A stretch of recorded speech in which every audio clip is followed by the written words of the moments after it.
We all like to think we are good at certain things. Most of us believe we're above average in at least a few areas. Maybe you think you're a great driver, a skilled debater, or an insightful thinker. But what if I told you that you're likely wrong, both about how good you are and about how bad you are? Not only do we tend to overestimate our abilities in some areas, but we also underestimate ourselves in others. And the degree to which we get it wrong would probably shock you. In 1999, psychologists David Dunning and Dunning-Kruger conducted a study that led to a discovery so striking, it would later bear their names, the Dunning-Kruger effect. Their research revealed something paradoxical. People who perform the worst at something tend to believe they are doing far better than they actually are. On the flip side, those who perform well often assume they aren't as skilled as they truly are. In other words, the least competent people are the most confident, and the most competent often doubt themselves. Imagine a contestant on a talent show belting out an off-key rendition of a song, completely convinced they're the next pop sensation. The judges wince, the audience cringes. But the contestant? They're stunned when they don't make it to Fecht and act of the next round. But I'm amazing! Everyone says so, they protest.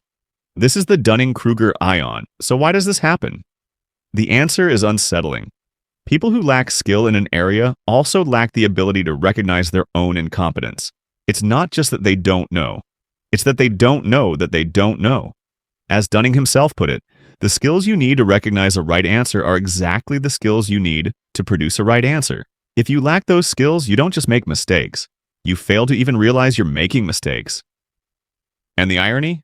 The more incompetent someone is, the more certain they tend to be that they're right. But before you get too comfortable, let's flip the script. Those who are actually knowledgeable in a subject tend to underestimate themselves. Why? Because the more they learn, the more aware they become of just how much they don't know. They start seeing the complexity, the gray areas, the nuances.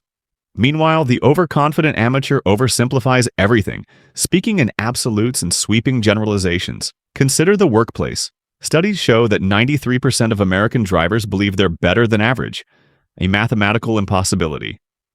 Similarly, in many companies, over 40% of employees believe they're among the top 5% of performers. It doesn't add up. Clearly, someone's perception is way off. And chances are it's not just someone, it's almost everyone. This all ties back to something called metacognition, our ability to reflect on our own thinking. People who lack knowledge in an area often lack the ability to evaluate themselves accurately. Without this metacognitive awareness, they assume they're doing just fine, even when they're failing spectacularly. But here's the unsettling part. This doesn't just happen to other people. It happens to you. It happens to me. It happens to everyone. None of us are immune. In fact, the very belief that we are immune is itself an example of the Dunning-Kruger effect. The first rule of the Dunning-Kruger Club is that you don't know you're a member. And the consequences? They're everywhere.